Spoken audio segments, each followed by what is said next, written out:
Welcome to today's podcast. It's worth considering. Does it seem to you that life is a bit out of control?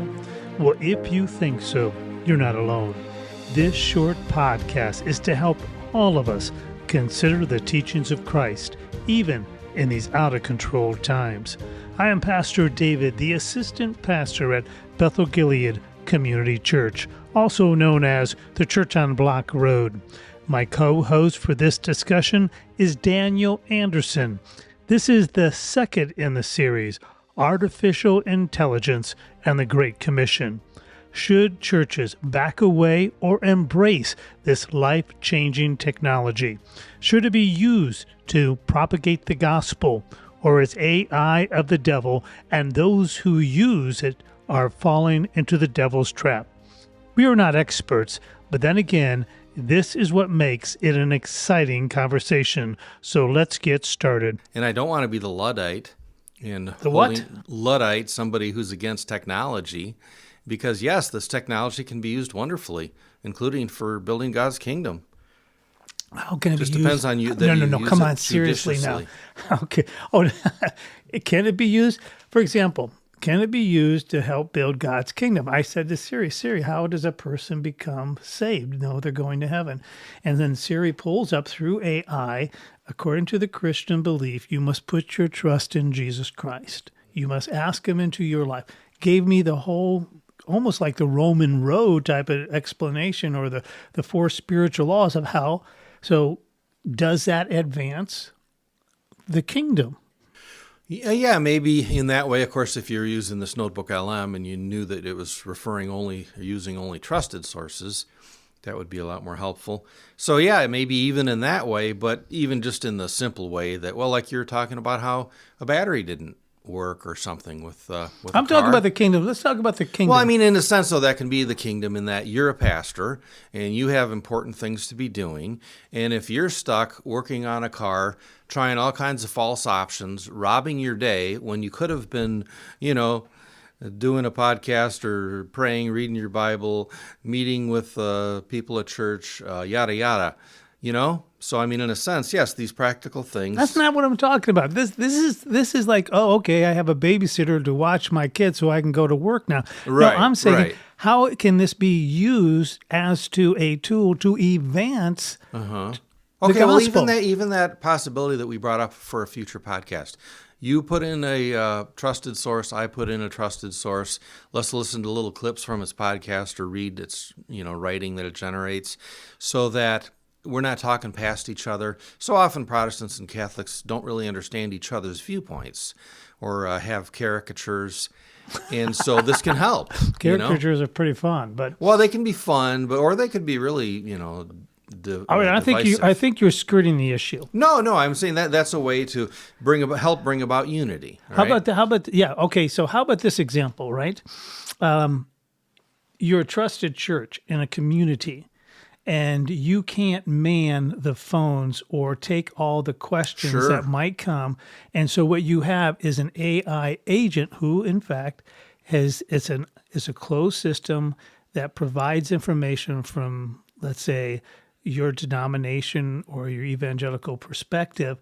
And so people would type in or they would call in, and this AI agent who would answer their call with almost like a human-sounding voice would say, no, Romans 10 says this. Romans 9 says this. And lead them, do you want to accept Christ into your life? You're talking not to a human. You're talking to an AI agent because there's no one available. And yet, the person who's receiving this information will, in fact, at that time, bow and ask God into their heart and life. Is this an example of how AI, artificial intelligence, can be used to advance the gospel? Or somebody calls up and says, broken English, they're not good at speaking the English language, and their native language could be Arabic. And so the same questions are now being asked in Arabic, and the same answers that we give in English are given into their language. Right. Google Translate. Sure. Incredible. But even on steroids. Oh, yeah. Okay, so AI, so this idea of artificial intelligence is, it can advance the gospel possibly. And it's Yeah. aren't we kind of living on the edge here? Are we really moving to a territory that is sacred? Or is this one of the tools that God says, I'm going to use? Right. You guys aren't evangelizing. You're not doing it. I'm going to, and I'm going to use artificial intelligence to do that. Is that blasphemy?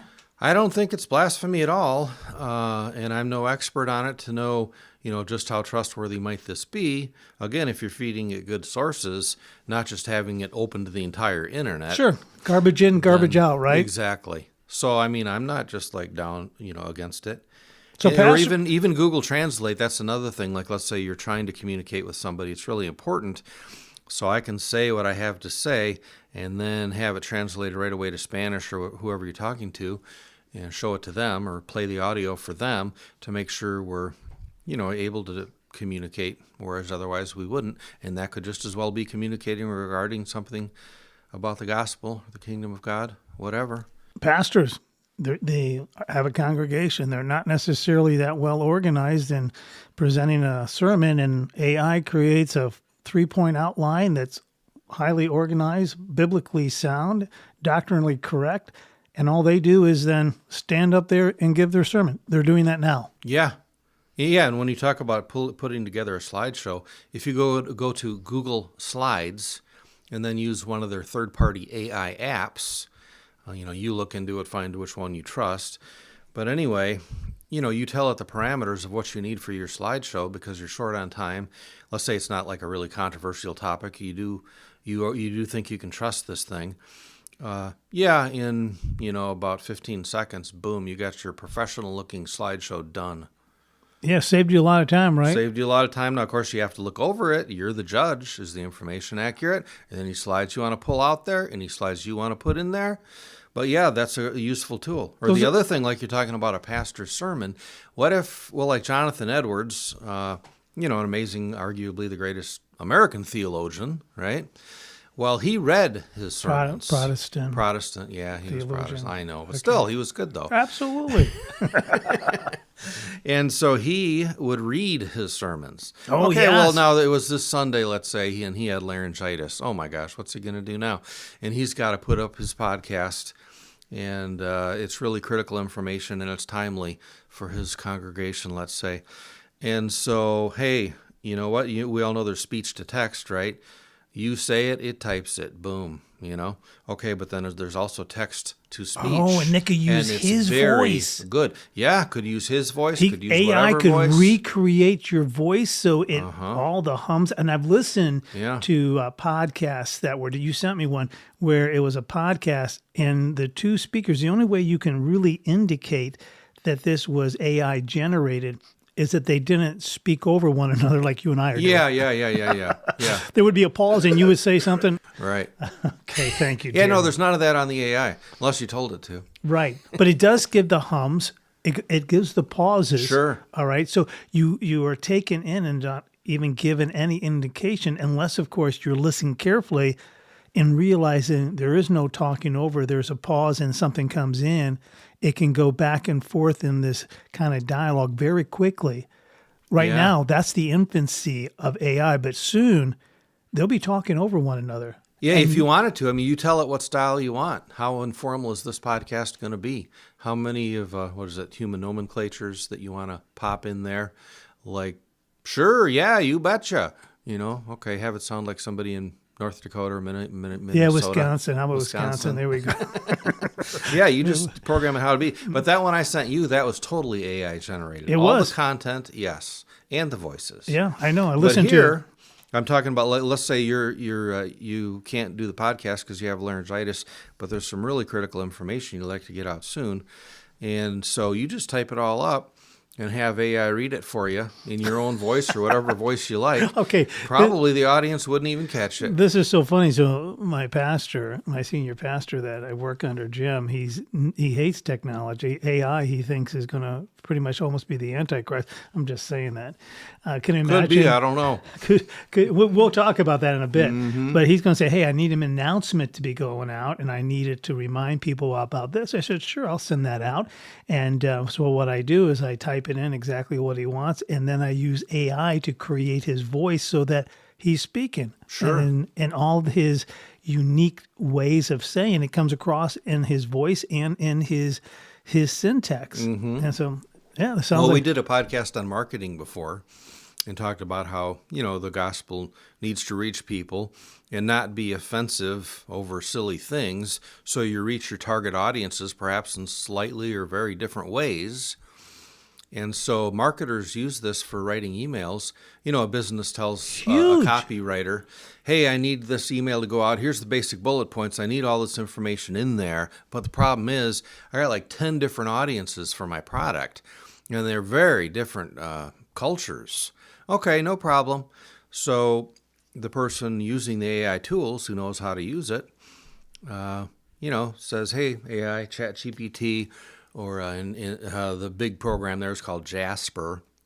Spend like $120 a month to have that at its full version. But anyway, businesses use it, copywriters use it. So you tell it, I want this email to go out. Here's all the nuts and bolts.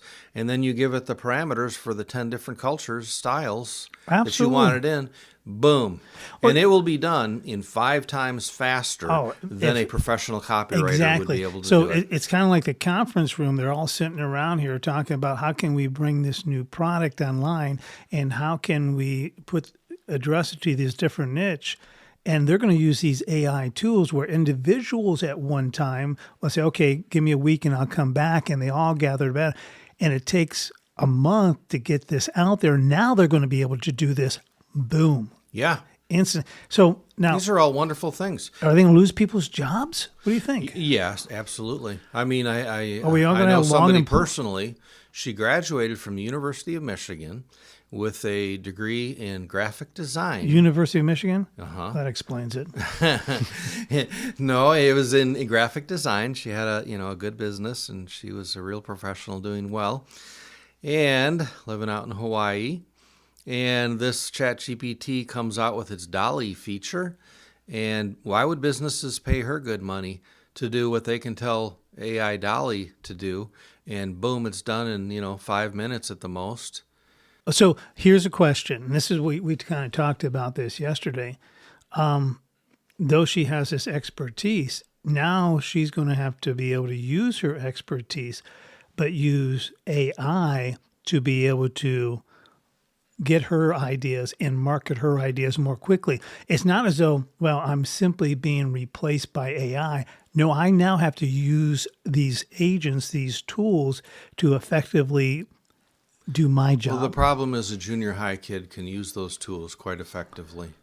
Or they can. So yeah, it will displace a lot of jobs. All right. Okay, this is the woe, and we're going to say, well, we can't do this. This is the fear. But like I mentioned to you before, when you spend a lot of years studying and mastering music, understanding theory, recognizing what a junior high kid never could. So when you're generating something with AI, you're coming with the expertise to be able to edit, to be able to say, no, this isn't quite right. So it's not that you're skill-based. Now, if you're a violin player and that's all you can do is play violin, then your job may be replaced. That high specialty area might be replaced, but if you are, like anybody else should be, continually diversifying your skill base, then you are going to grow with the business. I think yes, for those who are really specialists. I mean, like let's say you want to create a 30-second jingle for a garage, and they're not real particular in just exactly how perfect it fits the genre or matches it, represents it. And you know what? The junior high kid who threw something together on Suno or Udio Yeah, they'll be perfectly happy with it. So yeah, a lot of people writing jingles will be out of work.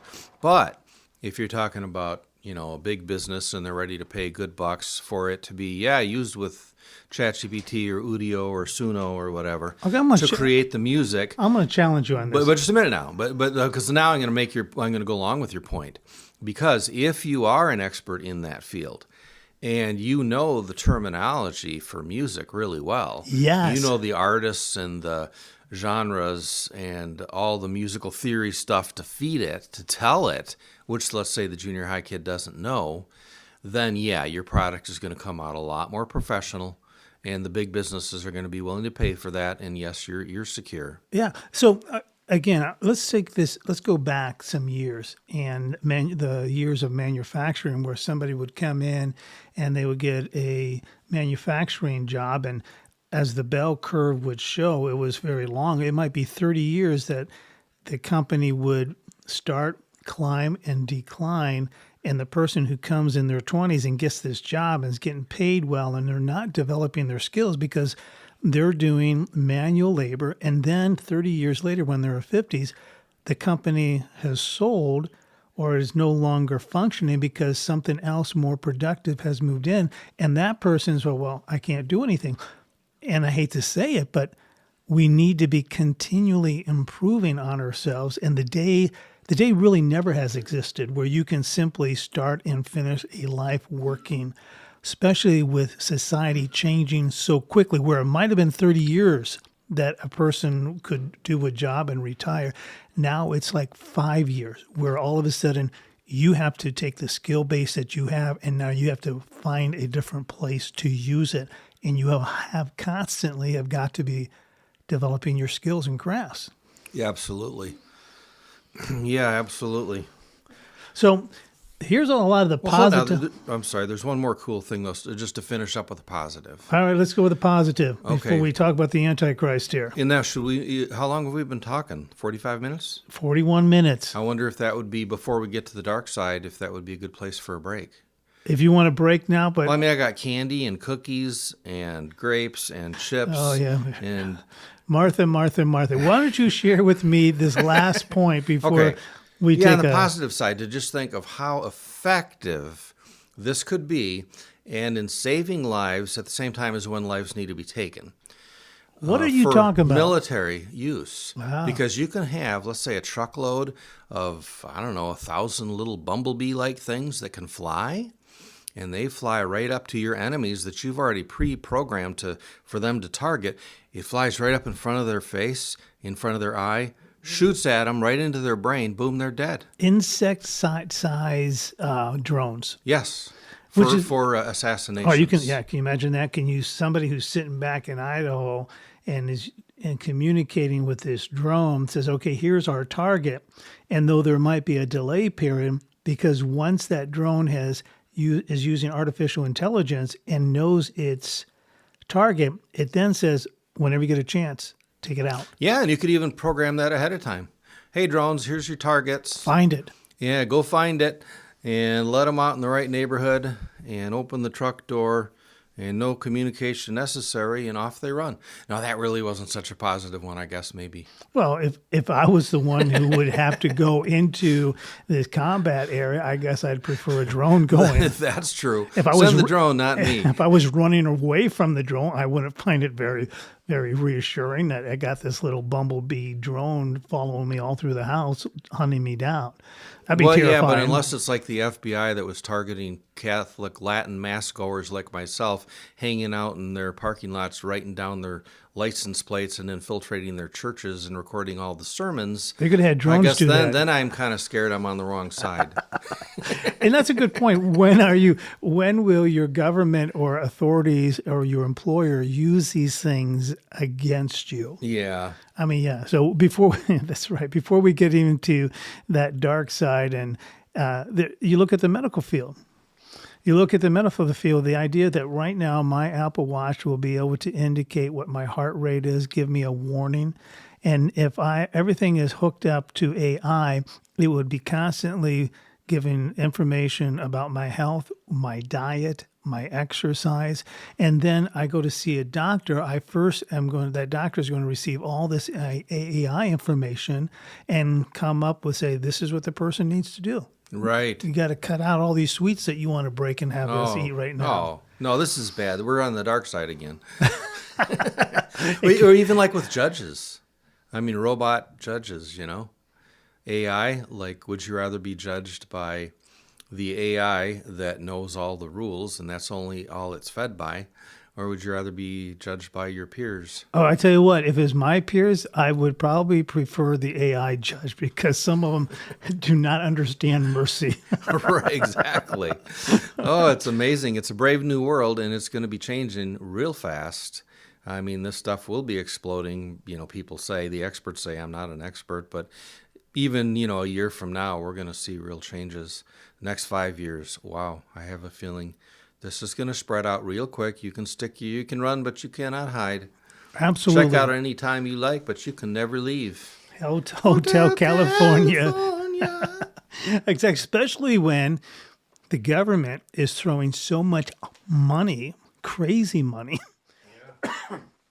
to possibly billions of, already $100 billion up to $500 billion that's out there to be used, and people are just going to be going after that. And then you take the restrictions away from it. Yeah, this is going to explode exponentially. Yeah, we need to think about it, pray about it as Christians, be informed reasonably without getting all paranoid and worried and upset. It's like God's not upset. None of this is taking him by surprise. No, I don't think.